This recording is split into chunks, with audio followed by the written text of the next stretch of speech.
when you're on Fine. the radio, yeah, like you have such a small kind of, everything is so like on the dot and timing of like they've got this song to play in 5 minutes or this other interview in 10 or whatever. And you're like, you've got this small space. And if something goes wrong or, like the questions aren't what you want and you're trying to get your long answers in, they're professionals and are very good at All good. wicked. Saying Lundi? Is that how you say it? I mean, Lundy? yeah, I'd say go for Lundy. Yeah. So I think it's like Lundi. Lundi? Okay. Yeah, I don't want to mess it up. that's all right. Um, I but I mean, appreciate it's French, and I'm not really French, so I yeah, I say Lundy, I reckon Saint Lundy. Lindy. All right. Well, how did you? I've never really asked this, but how did you come up with it? If you're not French and you decided to go French. Yeah, I know. So it was basically a time period where I just signed to a label and so on, a small label, and we wanted, I kind of wanted a fresh start, and we were thinking maybe what musically, I was gonna maybe one day form into a band like Bastille and Coldplay and Hmm. Codeline and some amazing bands, and so we wanted a name that wasn't just my name and so on, and I went through and I created loads and. I was trying to write a song called Monday at the time, which is where Lundi came in because Lundi is French for Monday. And I grew up in religious schools, so that was kind of the saint part. Uh, Okay.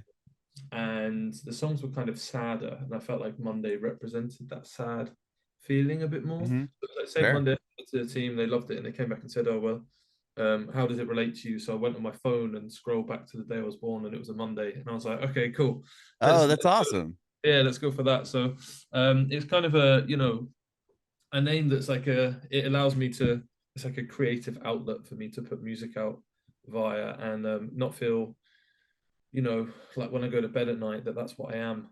Sometimes I Mhm. think it's quite cool, but I love it, yeah, man. yeah, I think we got lucky with it. There wasn't really anyone on Spotify called it, so it felt like sweet. It was We can, right. yeah. Right on. Well, I appreciate your time today. Thank you again. So you're born and raised what, South UK area, coastline? Yeah, yeah, on the coastline. So it's about I'm in London now, and it's not that far from here. It's about an hour and a half drive down onto Mhm. the coast, next to a place called Portsmouth, which is a little bit more well known. Um, and yeah, I grew up there with about 15,000 people on the island, so quite a few, but not that big. Sure. And Oh, you um, were actually on the island there. So you had to what, take a ferry or something across to get to the mainland, or was it all connected? it's a quite a poor excuse for an island, I guess, in terms of like, Okay. but there is only one road on, which is a bridge, and one that same road off. So there's only one way onto the island and one way off of it, and there's just this one main road that kind of goes the whole way down the island through farmland until you get to like the houses and stuff. And Mhm. so if there's ever like someone breaks down or something, like you cannot get off or get onto it. It's like quite Oh, crazy. just But nightmare. yeah, but you can get a ferry over to Portsmouth. But it's like it's not really a ferry, it's tiny. But it's quite a funny place in comparison to, moving from there to London. The Mhm. difference is quite crazy. Was I would imagine like I'm originally from San Diego. I live in Nashville now, and the traffic in San Diego was atrocious. And people, I mean, there's accidents literally like multiple of a day. I could imagine like it just if somebody got a flat tire going across that thing, what it just shuts the whole day down. Yeah, well, I guess you just have to get moving quickly because like, yeah, it's I mean, I even thought with my album, right, to try and do the artwork on the bridge or something. And Mhm. the artwork for the album is my piano, and me by the piano, which you can kind of see in the background there. But it's I love we did it. it on the beach instead because there's I don't think you can ever shut down that bridge for any time at all in case fire or ambulance or police need to get past. So Uh-huh. it's that kind of place, yeah, where it's a little bit it's I'd say it's like it feels like it's maybe like 10 years behind, you know? Oh, Uh, interesting. Okay. yeah, yeah. But, uh, but yeah, Nashville, I want to go to Nashville this year actually. I've got some friends that are there and I've got a friend moving out there and So hopefully I'll get to visit it for the first Yeah, time. it's a beautiful, beautiful place. So did you grow up in like the farmland area or closer to, you said there's houses like once you drive through this main road? I grew up on this corner, which is about like it took me about 30 seconds to a minute to walk to the beach. Oh, that's incredible. Yeah, so I kind of grew up there. I mean, it sounds like when you imagine that, it sounds better than it is because here in the UK we get sun probably 2 months of the year. So like the rest of the year it's a little bit more dreary, I'd say. But in the summer months, like that's probably some of my fondest memories of like just like my mum might already be down the beach or something and just grabbing the towel and the cooler with your sandwiches in and just like going down the beach for the day and enjoying it. That was kind of more so how I grew up as opposed to on a farm and so on. Okay. That's awesome. I mean, totally different, right? I mean, I grew up not super, super close to the beach, but I mean, it didn't take long to get there. And now I live out in, south of Nashville where there's just a million farms. There's a farm just across the way from my house. I can see the Yeah, cows and stuff from my backyard. Um, so I could see how, I'm just used to the Southern California beach line, and then I moved here and it's like farmland and greenery. It's so different.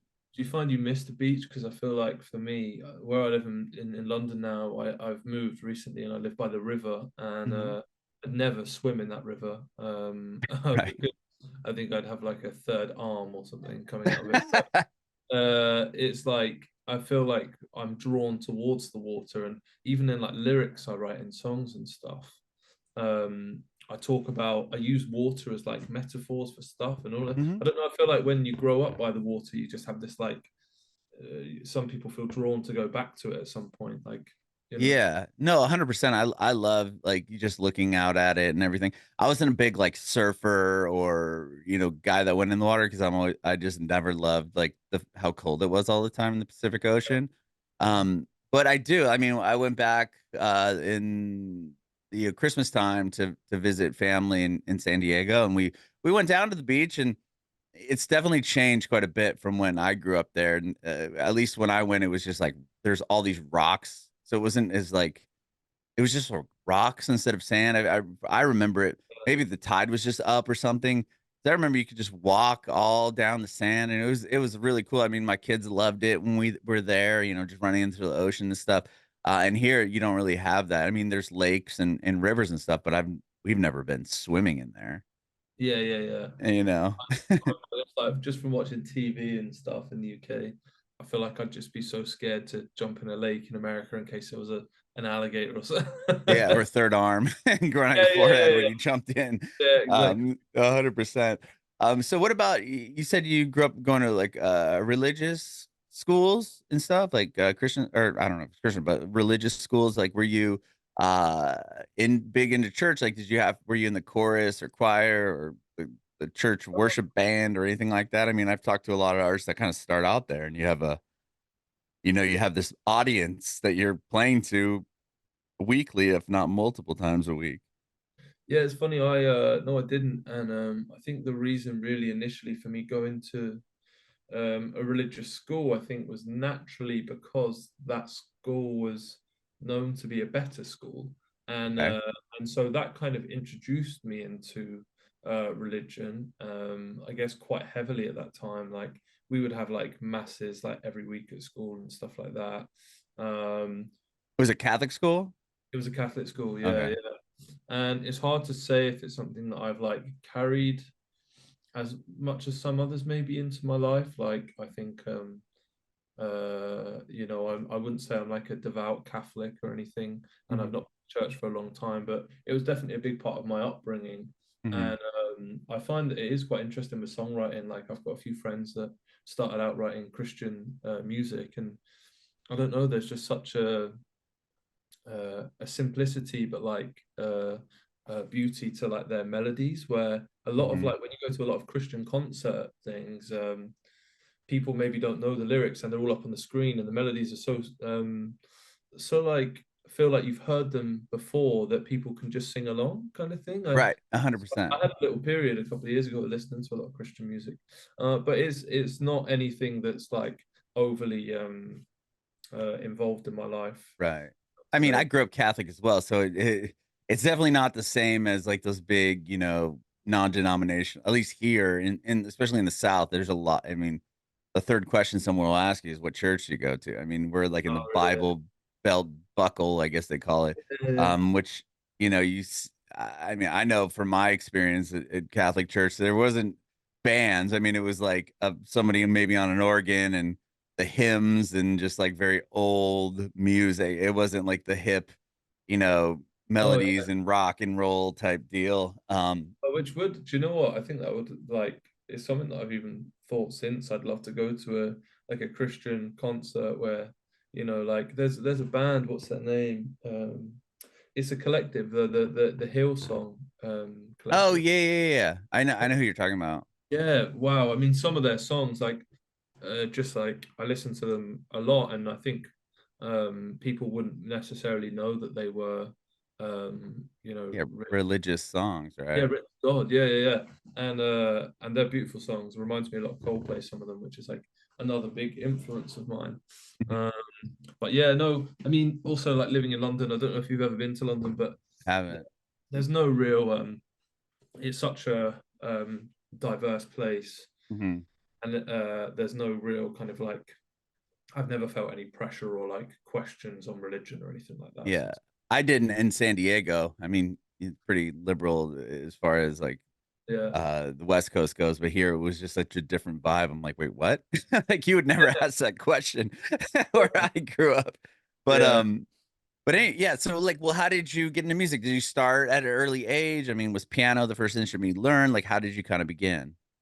So I feel like I've always loved music, and I've always wanted to do it, to sing and to perform. And I didn't actually start singing until I was 19. Really? Yeah, Wow. Much later than properly. I Yeah. thought.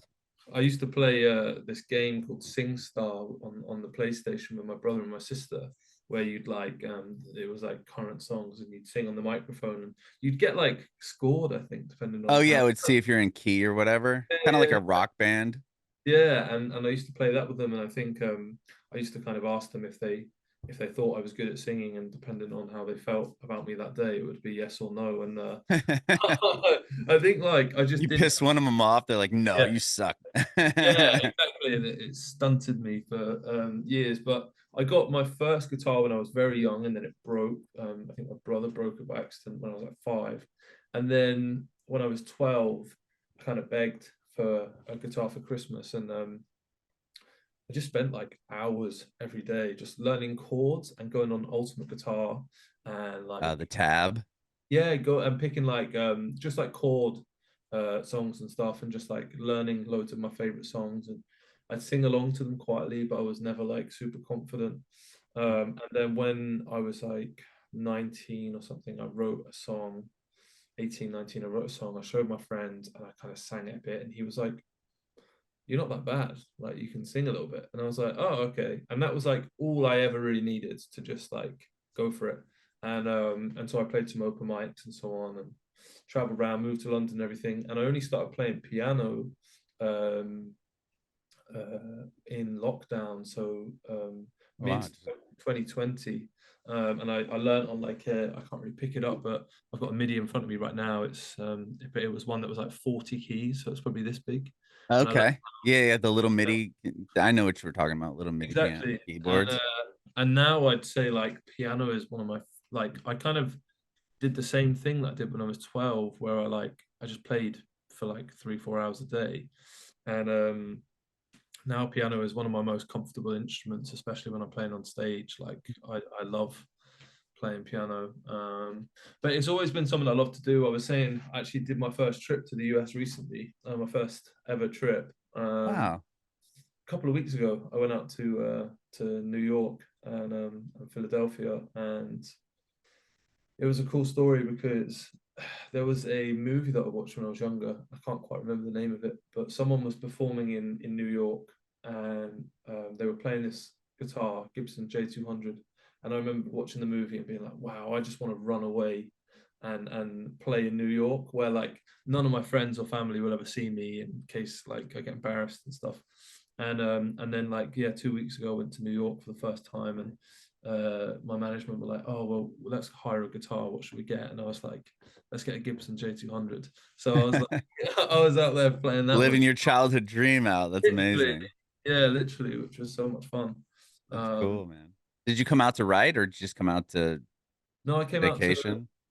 no, for promo and so on. Oh, cool.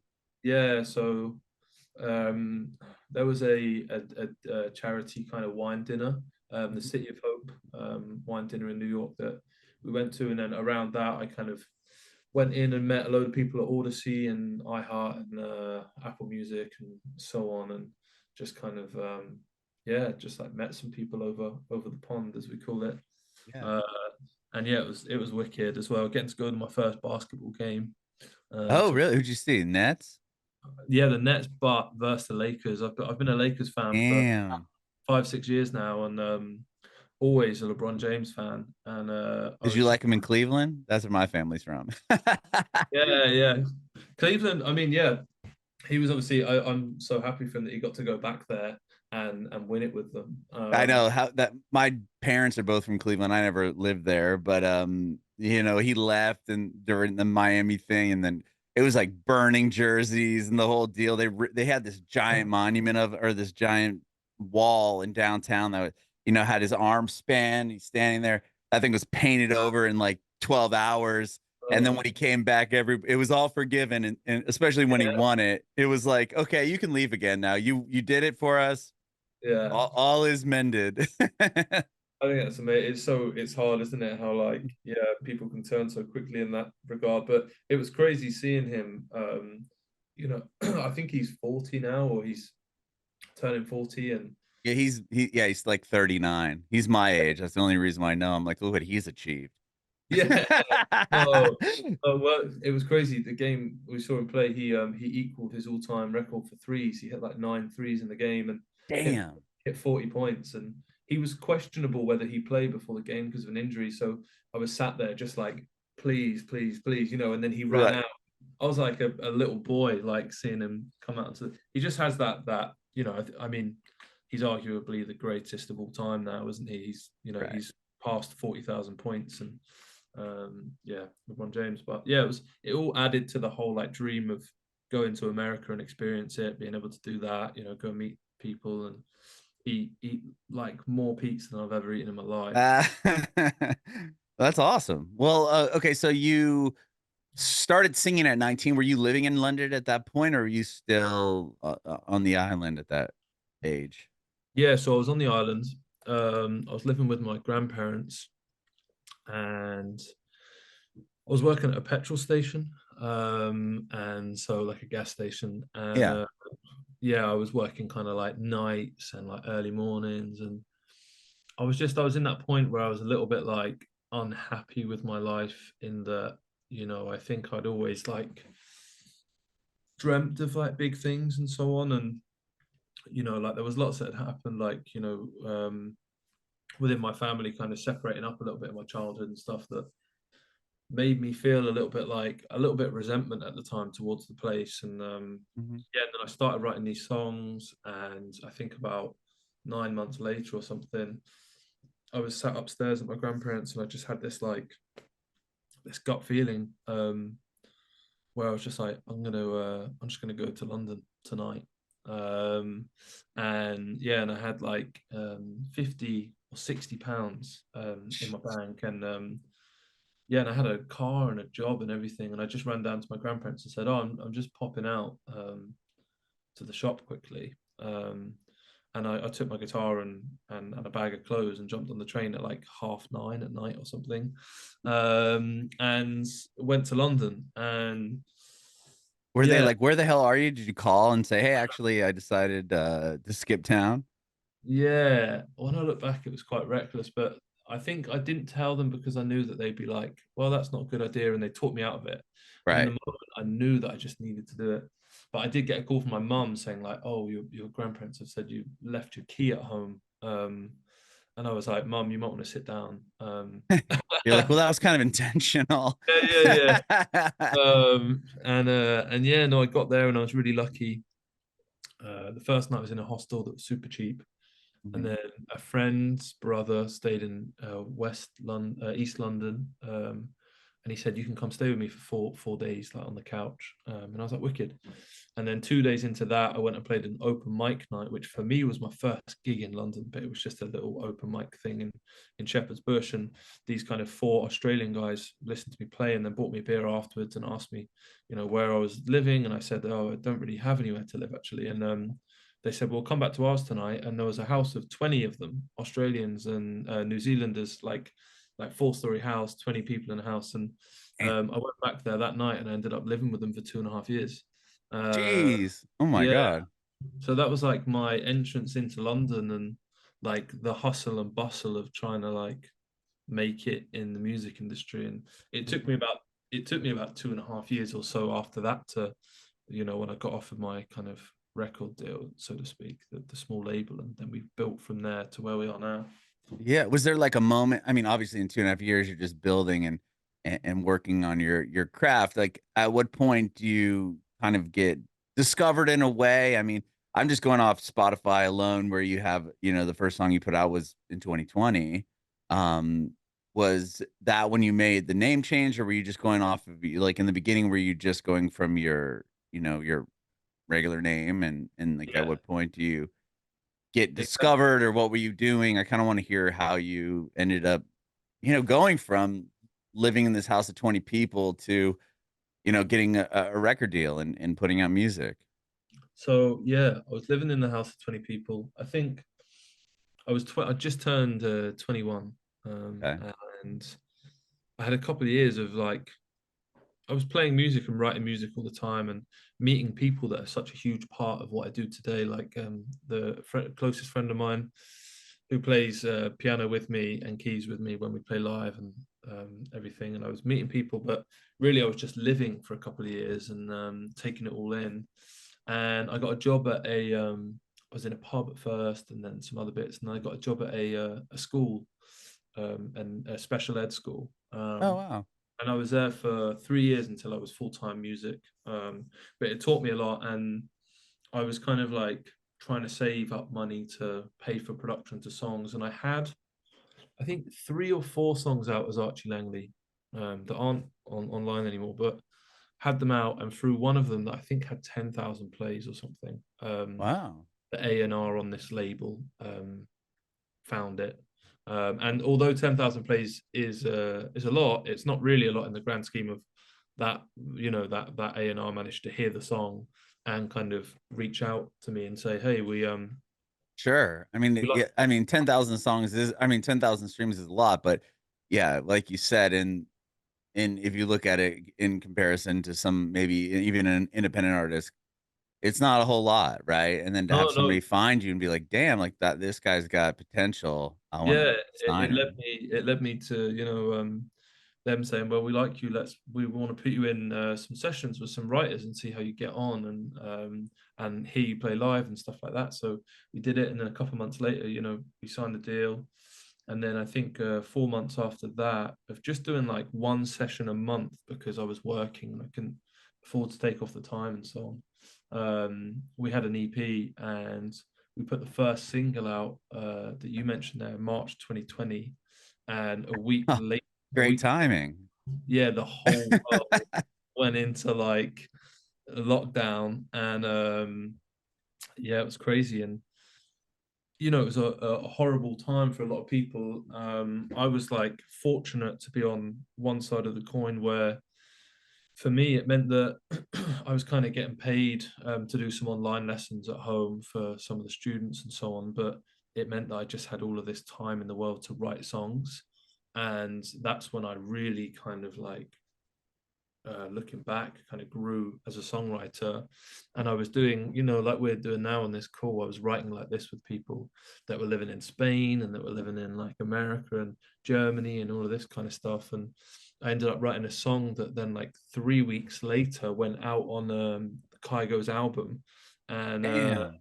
and it just like, I think it just kind of it just changed the trajectory slightly of how that first year of releasing went. And yeah, it was my first introduction to dance music as well, and all of this kind of stuff, which I'd never even thought of before. And Yeah, um, I mean that was To Die For. yeah, yeah, exactly. Okay, so I mean, you put the song out and in March, and then this pandemic happens, which still blows my mind that like you were in London and I was in at the time in San Diego, and we were both stuck in the house, right? It's Yeah, yeah, the yeah, whole world, man, was like I would interview people because I mean, as terrible as the pandemic was, it allowed me to really blow up this podcast in a way because I was doing terrestrial radio. I was on a local station in San Diego. I did radio in San Francisco. And then when this kind of happened and we were all at home and, it was weird and the radio stations were, just hemorrhaging money because, the Chevy dealer down the street wasn't going to be paying for advertising anymore yeah, because no one was buying cars. It allowed me to do this. And it's become full time for me. But anyway, that's besides the yeah, point. But you were inside and I was inside and we're in totally different places in the world. And this whole thing just shut everybody down. yeah, yeah, But for you, I mean, having your song out, you're probably stoked. You have this label now. You're like, all right, like let's it's off for the races. And then it's like, well, actually, it's not because now you can't even go out and play. Like, were you yeah. like, what did that look like as far as you must have been concerned or been like what is this gonna be lucrative enough to survive or like what were you thinking? Well, look, like I was fortunate enough within my job that I was getting paid full salary while I was at home, and so Uh, oh yeah, uh, because you said you were teaching at the time. yeah, we had to do some online lessons with the some of the students just to keep their English and maths up to keep them kind of growing in that regards. And so yeah, I was doing some lessons. I was still getting paid, but most of my days were empty. And um, yeah, I just started writing songs, and the label that I was with. Um, yeah, they said, well, look, like I didn't have a laptop or anything. They said, well, look, we'll get you a laptop and a microphone, and you can start recording these songs, and just start writing, because they knew that I wrote a lot of songs. And then Zoom kind of really like also blew up, I guess. Yeah. Yeah, what happened to Skype? They really shit the bed, huh? Yeah, I guess they probably feel like, damn, like I don't know what happened there, but Zoom just took control. And I don't know whether it's like in the music world, there's some cool kind of features as well. And I don't know if you could do it on Skype or at the time, where you can share your screen and your sound, and like Yeah, when you're producing songs. And there was a cool tool as well, even where like we could share our sound live, and like I could record vocals and it would be live into my producer, and we and did it lots of wouldn't there was no, like, latency or yeah, whatever on yeah, yeah. there? Yeah, it's crazy. Yeah, so it was really cool. And yeah, I wrote a lot of songs, and there was a guy called Brad Mayer that I was working with, and he said, "Oh well, look, I've just got this backing track through for the Kygo album that's coming out in like a month or something, and there's 48 hours to submit the song. Like, let's have a go." And so me, him, and a guy called Tom, we sat on Zoom, and we wrote the song, and sent it in, and yeah, like weeks later, it came out on the album at like track 6. And like I think the first day it did like 500,000 streams or something stupid. And it was all just like, whoa. Like everything. I've kind of gone off of your point, by the way, but with in terms of like feeling concerned about live music and all of this, I kind of think because I was so like really dove into writing, and writing dance, and really learning my craft as a songwriter, I wasn't even thinking about playing live, because the idea of a gig wasn't even a thing anymore. Like Right. I could only go out the house for half an hour a day, let alone Like, performance stuff. And TikTok hadn't really like it was coming through, but it hadn't really come through yet. So I think now, if the pandemic happened now, I'd probably spend 5 hours a day live streaming or on something, just TikTok, to, like, yeah, right? yeah, yeah, to just like try and build that platform. But yeah, it was just a great time to learn. And then it's so funny. I think I played my first gig at St. Lundi in September of 2021 in Germany. So Wow. there was about 18 months where I was an artist that had like over 1 million monthly listeners because of some of these cuts that I'd had and so on. And I've not played a single performance. Wow. And I played those first ones, and then the next year in April 2022, I played my first tour, supporting a friend of mine called Tom Gregory. Well, he's a friend now. I didn't know him before, and we did some shows in Europe, and then I just got the bug for it, and I played like 80 shows that year or something. Damn. Because playing live has always been one of my favorite things to do, and something I've always kind of like prioritized to try and build myself as a live act. Mhm. So it's kind of like I've had these like stages of like learning my artistry to this kind of level, whereas like before it was like play an open mic here and there and write some songs at home and record them on my phone on GarageBand. And now I've kind of had to learn how to write songs and to go in and produce them in a real studio, and how to play to thousands of people, and how to do social media and all of this kind of stuff. It's been nice, I guess, to like learn in phases rather than all at once. Mhm. No, 100%.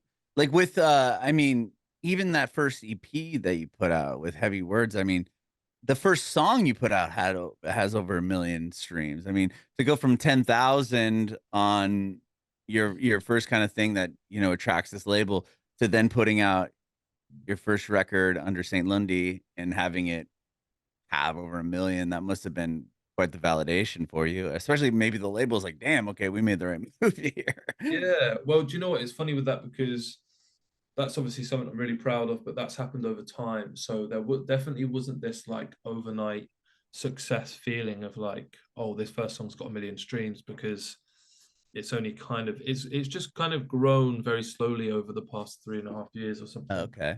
or 4 years. But yeah, like the next song we put out, we got like our first Spotify playlist, and then the Kygo thing, and then I put out a track called Learn to Let Go, and I don't know how many streams that's done, to be honest, but I think it's around 5 million or something like this, 4 or 5 million, and that kind of got a playlist and stayed on it, for quite some time on Spotify, and so I kind of and on Apple Music, so I kind of felt that effect. But then I think within like writing the dance songs, I started to I started to learn that I had a love for writing songs that were a little bit more anthemic, and I'm a huge Coldplay fan, Mhm. and so that kind of led me into writing a song of mine called Nights Like This. Yeah, which is massive. Yeah, which for me is the song that's kind of um, it changed my life in terms of like, you know, playing gigs in Europe, and every single place I played, whether it was one person in the front or whether it was 50 people in the room when it wasn't even my show, I could hear them singing the song. And that was bizarre, like I couldn't quite grasp it because the world was still in and out of lockdowns at that point, like in 2021. But it all kind of like led me to that point of like loving the style of music that I love writing now, and then to now crafting my album in the way that I've crafted it. Yeah, which is really cool. Yeah, and I wanna talk to you about the album here in a second, but with Nights Like This, was that because I know you had a song that hit radio and stuff, right, in the UK? Or even in Germany and all over there, Yeah, Europe, right? that was the Wa first one for me. Yeah, was nice. was that it, Yeah. with Nights Like This? What was that like? I mean, you put the song out, it gets playlisted, and then it eventually lands in the arms and ears of these program directors at these radio stations? Yeah, so with that song, I'm really lucky actually. My manager Tom has been building a radio company in Europe for some time now, and it's one of the biggest ones in Europe to go to. And through that, when I wrote this song, I sent it to him, and he went, "I think this could do really well at radio." And I was like, "Oh, cool! I've never really done radio before." And so we made the song and we put it out, and I think quite quickly in Germany, we put it out in September, and it went to like 50 or something in the charts in Germany, which we're really happy with. And then Yeah. Christmas happened, and it just kind of like, it killed it, and you have to build it back up. And we didn't. But then what happened in January is that Belgium and Portugal, it started getting traction and started getting played in those, and it went top 40 in both of those countries at the same time. Wow. And then in September, like a whole year later, it went top 40 in Switzerland and like Luxembourg. So like it was so staggered. But it was really cool because I got a gig in Portugal off the back of it.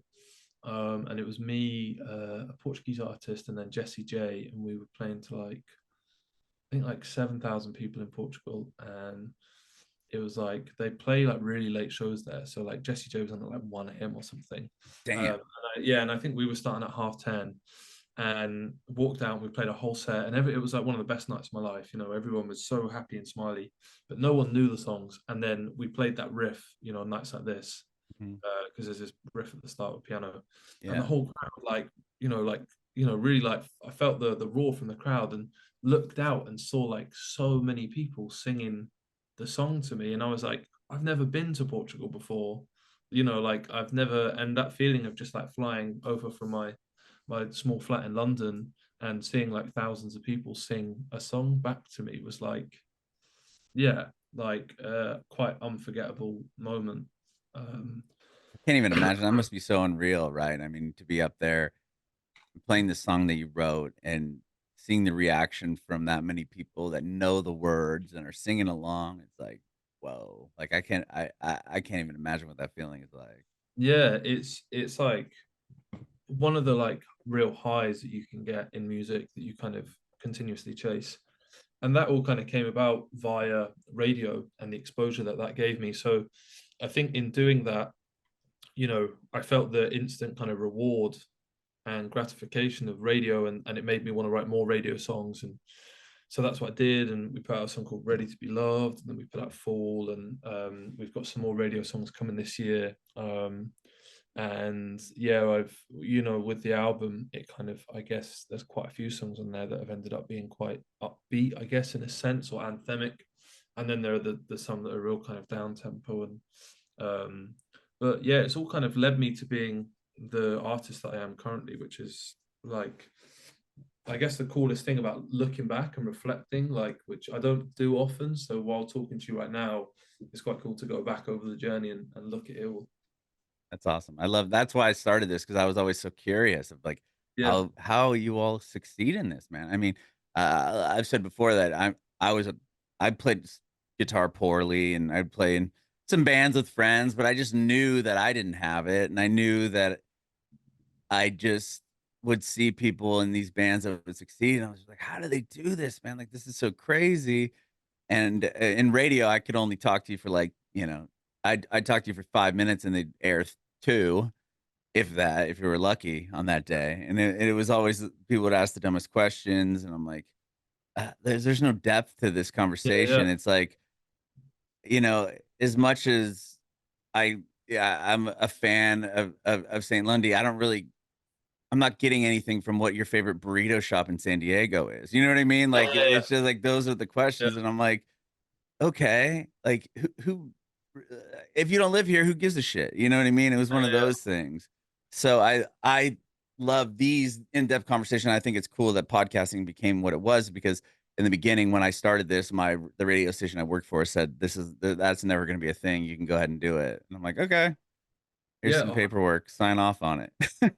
Well, like I love it myself. Listening, I listen to some podcasts, and there's one that you may have heard of that I think a lot of like songwriters, musicians listen to as well, called "And the Writer Is." Do you know that, by Ross Golan?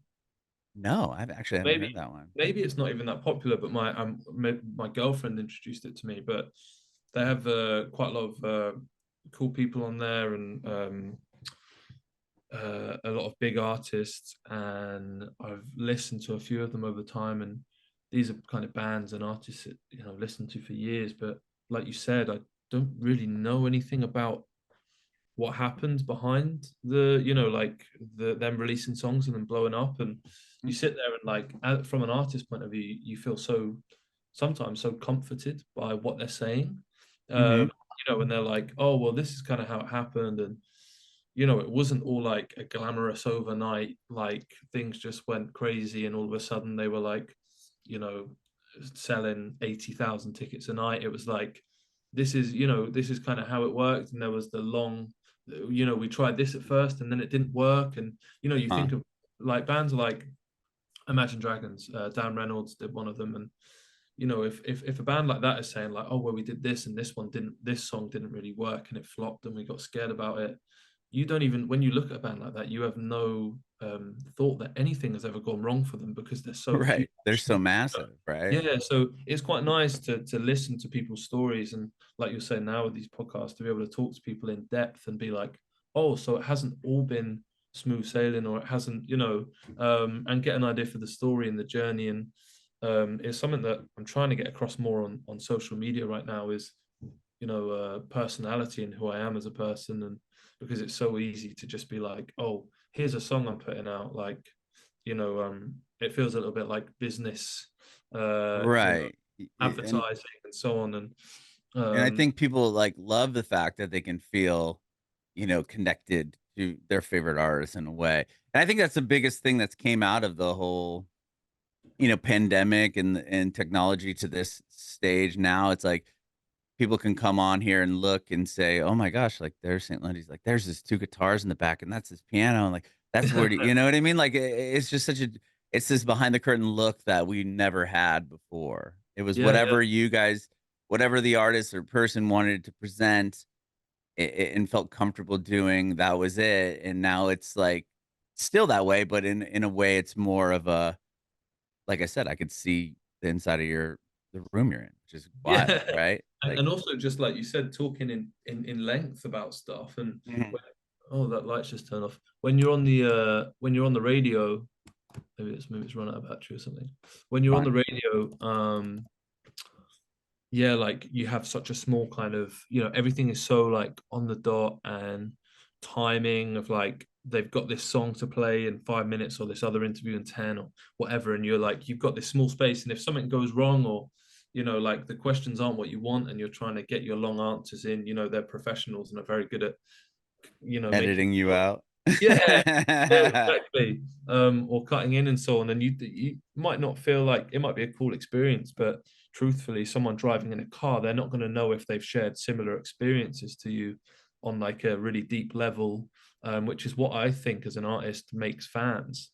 And when I wrote that song Nights Like This, I wrote that about my first date with my girlfriend, who is like my first ever relationship. We're still together now, and Awesome. about us kind of like, it was after when the pandemic kind of broke out a little bit, after like 5 months of lockdown, and we met. It was like one of the first days you could meet people, and we met and we walked through Holland Park. And it was the lyrics all kind of talk about Holland Park and us just walking through, and it, the feeling of love and being there just coming so easy to me, which I'd never had before. Mhm. um, and seeing how that song connected with people and playing shows around Europe, and them coming up and going, "Oh, me and my partner just fell in love to this song," or "We're having it as our first dance song," and things like this. Yeah, like playing it at my wedding, like that's crazy, right? Yeah, yeah, and it made me like, hang on a minute, like being honest is so important. And there's a song I put out a month ago actually, which was a really hard one to write, called "Different Houses," and Mhm. it was about the day that my parents told me, my brother and sister, when we were younger, that they were separating. And it was hard to write because I actually did, not that I felt like I was in urgent need of it, but I did therapy for the first time like a year ago. And I had this like post-COVID anxiety that I think a lot of people had. And I was playing lots of shows, and I was like, how do I deal with this? So I went, did some therapy, and we kind of processed lots of things that I didn't as a kid. And from doing that, I then was able to finish Different Houses that I've been trying to write for 2 years. Wow. uh, and the line was like, we're still a family, we're just living in different houses. And when I wrote that, I felt like the song felt hopeful then, and not just like slating my parents for splitting up, because Right, right. they It weren't wasn't bad just people. sadness Yeah, and blame, yeah, right? yeah, exactly. And so now for me, like, even when I came to the States playing that song in gigs, I can see people in the crowd visibly affected, either, smiling at the fact that they've been through it, and they feel that sense of hope, like we are still a family. Or sometimes people are crying, which I never really want to make anyone do, but you can see that like strong emotion, because and I'm not saying, oh, look at me, I've done this, but because I've chosen to share my story and be honest, Mhm. I think it's had the possibility of connecting. And back to what we're saying, with doing these podcasts, it allows me to do that. And for someone to maybe listen and go, oh wow, my my parents split up, and I'd love Think of to. so many people that have, right? I mean, it's not like Oh it's yeah, some yeah. yeah, 100%. Wow. So the album's called The Island, right? And it's kind of like what did you write it kind of about your experience growing up? I mean, obviously that song is, but like Exactly. yeah, tell me about the album and its kind of whole. So obviously, like I said, after writing Nuts Like This, it kind of led me to being like, I kind of went to a like, I only want to write honest songs now. Like that's kind of I went like full speed in that direction. And it's funny because I ran away from home when I was 21, like I said, and I didn't want anything to do with it. And in growing up and healing and learning things, I've kind of returned home with the album, and um, it's all about, the first song on there is called The Island Intro, and it's got little kind of voice notes from my family members within that intro, and Oh, really? That's yeah, cool. yeah, and it's all about, it's like the lyrics are kind of like, when I come home to the island, I hope there's a space for me next to you. Like, I hope that, like, it's like me saying I'm coming home, and I hope you're still there. And then it goes into the second song, which is called Follow My Heart, which comes out next Friday actually, and on the 26th. And 26, yeah. yeah, and it's all about me getting on the train to London. And I remember when my friend dropped me off at the station, he was like, you must be so like, I won't use the language he said. He was like, you must be so nervous, like You how can are you? cuss if you want to, but you know. Oh, but yeah, he was like, basically, you must be shitting yourself. Like, you must be so Yeah. nervous. Like, you're about to head to London, like with like no money and nowhere to stay. Like, and I just looked at him. I was like, I feel so excited. Like there was no fear, which is quite dangerous sometimes as well. But there was no fear, and the song is about me kind of, on the train to London and seeing all these bright colors from the city, and the line is like, I'm following my heart all the way around the world. And I guess now it's amazing with like touring, and I hadn't traveled a lot until I've been on one flight, by the time I was 22. and Wow. now I'd feel ashamed to tell you how many I've been on in the past few years, and where I've been. um and it's kind of like it goes into that, and then anyway, it travels around from like different houses about my parents splitting up. There's a song about me not talking to my father for 5 years, and then one day kind Wow. of saying like, I don't want to ever lose the chance to talk to him. And so I called him, and I realized that he's just not very good at not like talking on a basic level, but talking about emotions. Mhm. And that's probably because he didn't have a father growing up, and it's this chain reaction. And there's many songs for people in my family within the album, and about the struggles of being here in London. And I have a now 8-year-old brother at home, but he was, yeah, my mom had another child when I was 20. Wow. Um, he was very young when I left, and so I didn't get to watch him grow up. And I kind of spent a lot of the time talking to him on FaceTime, or he would send me these little voice notes. So in the first like 10 seconds of the album, and the last 5-10 seconds, you'll hear his voice note saying like, he loves me all the way to the moon and back and stuff. And Cool. then there's like little interludes in there of, the moment I told my mum that I'd written this song about the day that her and my dad said they were splitting up. And I recorded the phone call with my mum when I told her. And there's these little bits in the album that kind of explain the story some more. But yeah, it's not all just about the island and the streets on the island and stuff. But I think it just felt like such the right title to call the album, because it ended up just being all about my life and my family, which is, it started there. So yeah, yeah, that's Wow. Well, I mean, the album comes out not for a bit, right? September. 20th of September, I think, is the date. Yeah, yeah. Okay. That's cool, man. And then you got obviously Different Houses is out, and the new one coming out next Friday. A lot of Yeah, exciting things. And then, are you doing a tour, like a headliner, to support the album next fall, or like, or not even plan that far out? yeah. So we'll be doing, I haven't like announced that or any dates or anything like that, but the plan. I've got a support tour that I'm doing with a friend of mine who actually lives in Nashville. Do you know a guy called Darren Keeley? I know the name. I did see that, but I didn't know he was a Nashville guy. Yeah, But yeah, I so saw that you're doing some shows with him starting next month, right? Middle of next month. yeah, exactly. So he's actually from Ireland, but he lives in Nashville now, and he's doing really well. And I'm touring with him. I've got some really cool shows that I can't really they've not I don't know when they're being announced, but I'm playing to see like 20,000 people a night for a few nights in June, which is Damn. going to be really cool.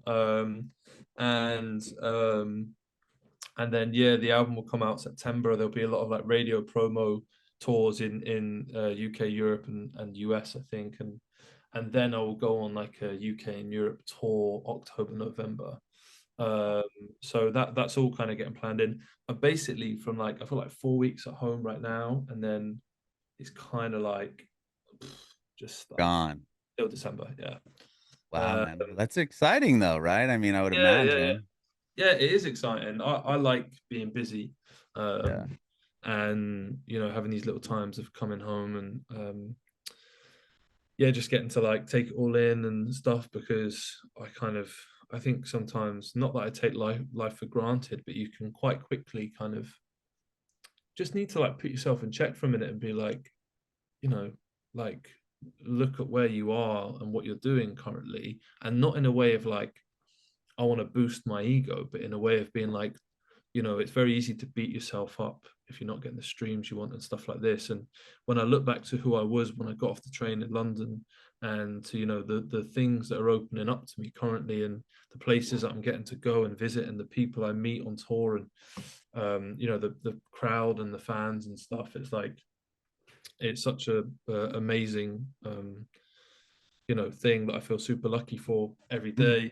Yeah, you And just gotta sometimes just embrace and like have that gratitude, right? I mean, I have a problem with that. I have to do that. I've been trying to do yeah, that more.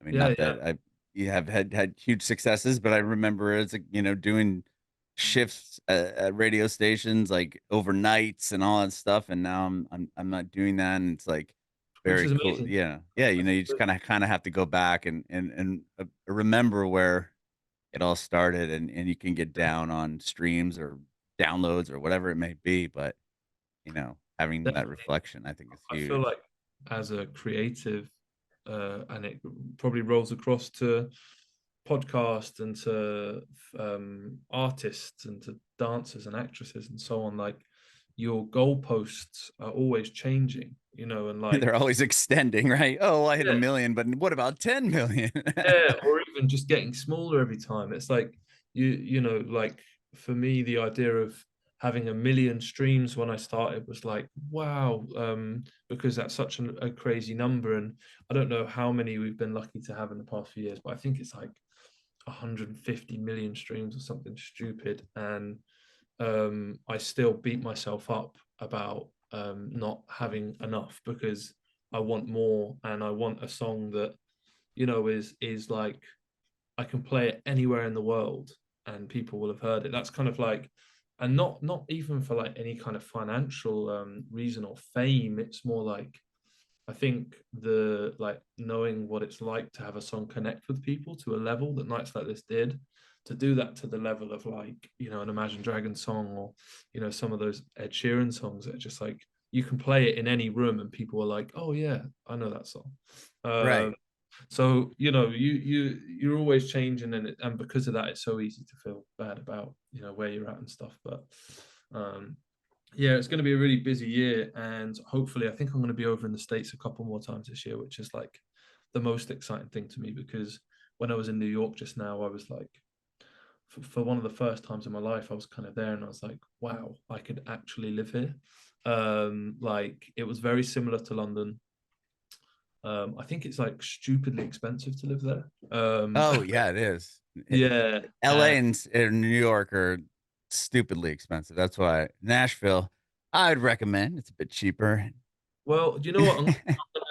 I'd love to meet at some point because my friend who is a really great writer, he's worked with Lewis Capaldi and some people like this. He's moving to Nashville in pardon me in September, I think, and I'm gonna come over and do a couple of weeks writing with him. He came over there. He's from the UK, and he came over last year, and I met him for a beer in the UK afterwards, and he immediately said, "I'm moving to Nashville."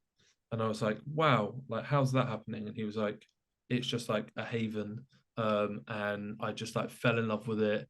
He said all of these like songwriters are so like kind and just wanting to create, and he just felt such an atmosphere there that he doesn't feel in London or anywhere else, Mhm. anywhere else you can do. And so I'm really excited to go now. And we even like booked tickets. The Titans were playing at Tottenham Stadium in the UK, and so Okay. me and him booked tickets and went to see the Titans play.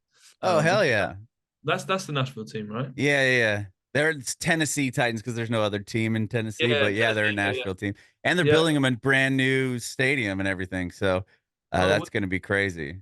well, yeah, I've followed American football for a while as well. I mean, I'm a Pittsburgh fan, but like, I've followed football since I was like 14. So I said to him like, yeah, let's go to the game, and we got so lucky we ended up in this pub, where you had to like pay £12 to get in, but then you got like drinks for free for 2 hours and food, Damn. and they were doing like a hoedown and stuff in the pub, and there was like hog roasts and like all of this crazy stuff, and it was just like such a vibe. So yeah, I'm hopefully later on this year, if I can get some time, I'm going to make it over to Nashville, and I'd love to meet up at some point if Oh, I would love that too. That'd be so much fun. Yeah, I think you'd love it here. When I moved, I thought it was a country city of all country artists and songwriters, but every genre is here, and people that I would have never guessed from bands live yeah, here. Like, yeah, Brian from Korn lives in Nashville, like, what? yeah, Like, that just doesn't seem like the spot, yeah, right? I mean, you just have these people that are a amazing human beings and artists of all genres that are here, and it's just such a cool city, and like your friend said, I feel like here it's about the song and about the songwriter, not yeah, about the clout and the followers and the whatever it may be. yeah, 100%. Which I think is always the way to write honest music, and Mm. yeah, hopefully we can make that happen. But I would love that, dude. Well, yeah, let's plan on it. And I appreciate you hanging out today with me. Thank you again so much. likewise, I appreciate it massively as well for giving me your time. It's been really fun, and yeah, like we said, to be able to just like jump on a call like this and chat to someone for an hour or whatever and get to know them when you've never even met them before is such a amazing Yeah, thing. So yeah, 100%. thank you for having Yeah, me. I have one more question for you. Go for it. I want to know if you have, all with all the experience you've had, and dipping and moving to London on a whim of less than $100 or whatever. How like do you have any advice for aspiring artists? Okay, yeah. Um, this is one thing I say to because I work with a lot of other people and artists that are at all different levels. I really Mhm. like to collaborate and create with other people. And my biggest thing that I try and tell myself and other people is to use everything you learn along the way and always try and be the best version of yourself, because I feel like that's the most important thing with being a creative. And um, it's so easy to see other people succeed and try and almost copy them and so on, when really using everything you learn and being the best version of yourself and always kind of putting into yourself is the best way to grow. And I feel like that can apply on a creative level as well, with songwriting and everything. Just kind of um it might sound really vague in that sense, but just like, not forgetting your dream and following it and so on. I know that maybe sounds super vague, but I hope you get what No. I mean. Like, I think like always, like this is who I am, and um like there's only kind of one of everyone in the world, as cheesy and cliche as it sounds like. So being yourself to the truest level and the best level is for me where you'll have the biggest shot at success, and people falling in love with you because it's like, wow, I've never seen this person before. So that would be my advice.